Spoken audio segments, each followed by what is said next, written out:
윤하, 안녕하세요. 동희쌤입니다. 이번 시간은 영국의 사상가 데이비드 휴메의 도덕 감정론에 관해 알아보겠습니다. 데이비드 휴메는 영국의 철학자뿐만 아니라 역사가, 경제학자, 문필가였습니다.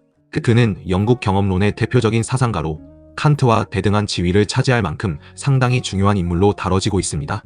어릴 때 가족들의 권유로 법학을 배웠지만 결국 계속 관심을 가졌던 인문학을 전공하게 되었습니다. 휴메는 글쓰기 실력이 무척 뛰어나 다양한 역사서를 저술하였고 특히 그의 인간에 대한 탐구는 무척 날카로운 비판을 담고 있습니다. 실제로 휴메의 비판점은 공리주의와 이모티비즘에 큰 영향을 주었고 현대 신경과학의 관점에서도 휴메의 지적들은 매우 타당하다고 간주되고 있습니다.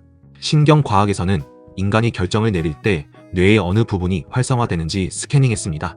일반적으로 우리는 이성적으로 심사숙고하여 물건을 구매한다고 생각하지만 실제로는 느낌과 충동과 관련된 중격의지핵 뇌섬엽과 같은 부위가 활성화됐습니다. 휴메이 지적한 대로 우리는 우선 정념에 의해 판단하고 이성은 정념이 판단한 것들을 충족하기 위한 최선의 수단을 모색한다는 것이죠. 이처럼 휴메는 지금까지 논의되었던 인간의 본성은 이성이고 이성에 의해 도덕이 성립되어야 한다 라는 명제를 완전히 뒤집어 놓았습니다. 그는 도덕성은 주관적인 감정에서 비롯되며 우리가 확실하게 파악할 수 있는 지식은 없다는 회의주의적 관점을 제시합니다.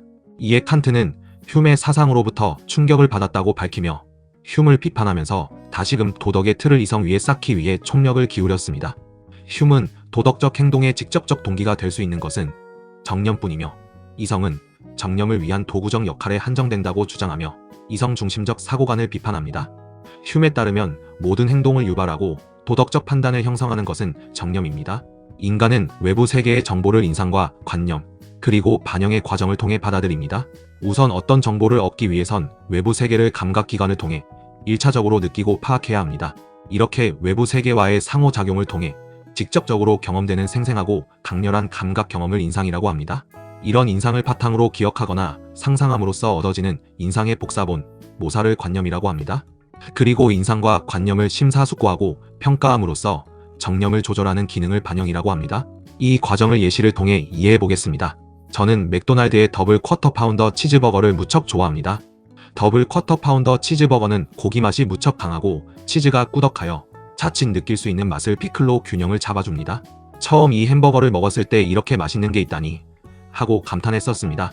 이때 처음으로 햄버거를 먹은 것이 인상이고 배가 고플 때마다 종종 햄버거가 생각나는 것이 관념이며 햄버거 먹는 것을 생각하면 즐거워지는 것이 정념입니다. 그리고 다음에 맥도날드 가면 다른 메뉴를 먹어봐야겠다. 더블 쿼터 파운더 치즈버거도 맛있었으니 다른 햄버거도 맛있지 않을까? 라고 심사숙고하는 것이 반영입니다. 그런데 여기서 한 가지 문제점이 발생합니다. 평소에 먹던 햄버거가 맛있다고 하더라도 다른 메뉴도 맛있다는 보장이 없습니다. 심지어 맥도날드 측에서 원가 절감을 이유로 더블 쿼터 파운더 치즈버거의 재료를 너프시킬 수도 있습니다.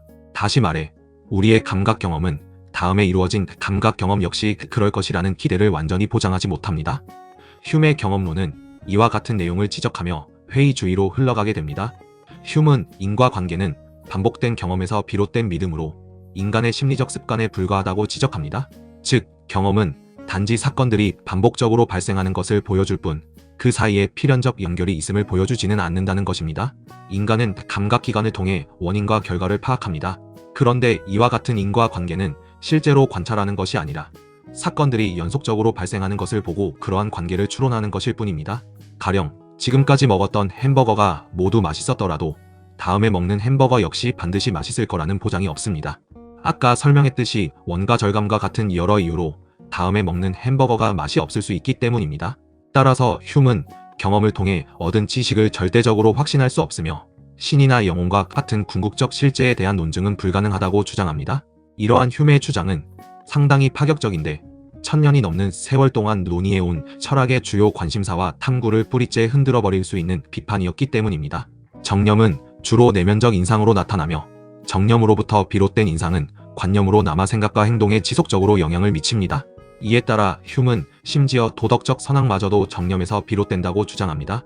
인간이 어떤 대상을 경험하면 우선 직접적으로 쾌락과 고통이라는 근원적인 인상을 가지게 됩니다. 이때 쾌락과 고통의 인상에 따라 시인과 비난이라는 정념을 발생시킵니다. 가령 어떤 사람이 자신의 이익을 위해 다른 사람에게 피해를 주면 사건과 관련된 사람들은 고통을 느끼고 그 행위에 대한 비난의 감정을 느낍니다. 이에 따라 그 사람은 피해를 준 행동이 도덕적으로 악하다고 판단하게 되는 것입니다. 이처럼 도덕은 어떤 대상에 대해 시인과 비난의 감정을 가지는 것입니다. 따라서 흉은 도덕성은 이성이 아니라 정념에 의해 느껴지는 것이라고 주장합니다. 흉은 도덕성은 정념에 의해 느껴진다라는 개념을 설명하기 위해 토토리 나무의 사례를 제시하고 있습니다. 일반적으로 인간이 자신의 이익을 위해서 부모를 살해하면 비도덕적이라고 비난합니다. 그런데 토토리 나무 역시 성장하면서 부모 나무의 영역을 차지하고 부모 나무가 자라지 못하게 막아서 결국 죽게 만듭니다.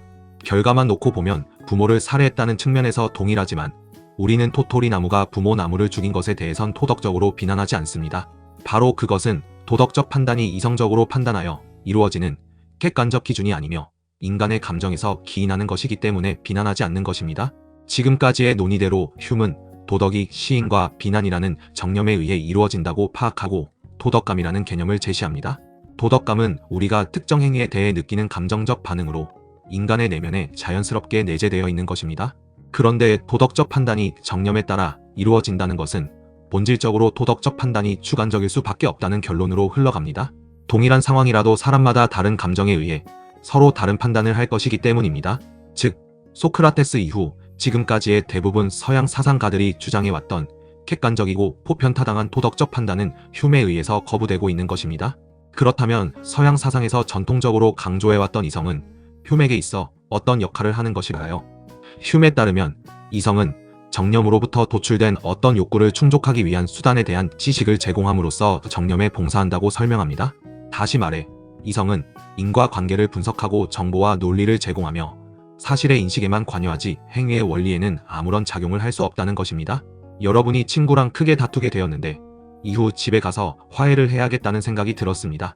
화해할 만한 마땅한 방법을 이성을 동원해서 곰곰이 생각해보니 쉽게 화해할 방법은 평소 친구가 좋아하던 간식을 사주면서 미안하다는 말을 전하는 것이었습니다. 그렇게 최선의 화해 방법을 파악했지만 문제는 아직 내 기분이 풀리지 않은 것입니다. 그 녀석이 먼저 나를 놀렸는데 내가 먼저 사과할 이유가 있냐는 것이죠. 이런 상황을 생각해보면 결국 화해를 해야겠다고 결심하는 것은 이성이 아니라 나의 기분과 감정이 풀린 이유일 것입니다. 따라서 그저 이성은 원인과 결과를 탐구하여 경험적이고 인과적인 지식만을 산출할 뿐이며 직접적인 의지 작용을 일으킬 수 없습니다. 흉은 이성이 도출한 지식에 아무런 욕구를 갖고 있지 않다면 그러한 정보는 행위에 아무런 영향을 미치지 못한다고 지적합니다. 즉, 이성은 정념을 올바른 방향으로 인도할 수는 있지만 정념에 직접적으로 관여하여 그것과 대립할 수는 없으며 정념은 그저 다른 정념에 대해서만 대립할 수 있는 것입니다. 정념은 주관적입니다. 정념에 따라 도덕적 판단을 하는 도덕감 역시 주관적으로 이루어집니다. 흉의 사상을 인정한다면 인간에게 보편적인 도덕을 적용할 수 없는 것일까요? 흉에 따르면 인간은 단순히 정념만을 지니지 않습니다. 인간은 다른 사람의 감정을 이해하는 자연적 능력인 공감 또한 지니고 있습니다.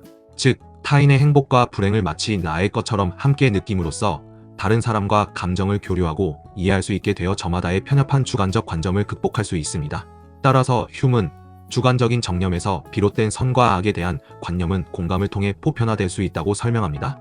갑작스럽게 내린 폭우로 인하여 반지하에 살던 일가족이 참변을 당했다는 뉴스를 접했다고 가정해 보겠습니다. 이때 어라는 사람은 어릴 때 물에 빠진 경험이 있어서 물에 빠진 고통을 잘 알고 있기에 사고를 당한 일가족을 안타깝게 생각합니다. B라는 사람은 대학생 때 가난하여 반지하에 몇 년간 살았기 때문에 반지하를 벗어나지 못하고 참변을 당한 이 일가족을 안타깝게 생각합니다. 그리고 C라는 사람은 지난주에 할머니가 돌아가셔서 뉴스에서 돌아가신 사람들만 보면 슬퍼하고 안타깝게 생각합니다. 어와 B, 그리고 C는 모두 저마다의 정념으로 사고를 당한 일가족을 안타깝게 여기지만 결과적으로는 모두 비슷한 감정을 지니게 됩니다. 다시 말해 정념이 주관적으로 이루어지더라도 공감을 통해 결국 보편화가 가능한 것입니다. 흉은 이렇게 공감 능력이 경험을 거듭할수록 더욱 민감하게 다른 사람의 쾌고에 반응하게 되어 마침내 보편적인 관점에 도달할 수 있다고 주장합니다.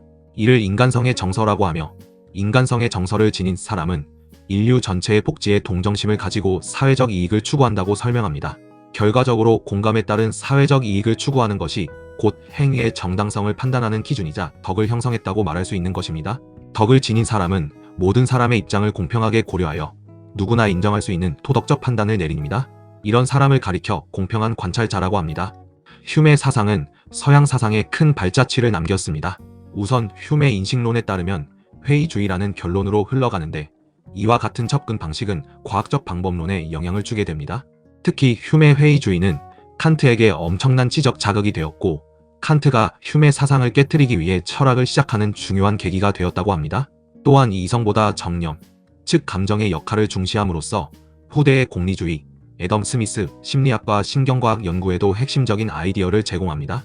오늘 강의는 여기까지였습니다.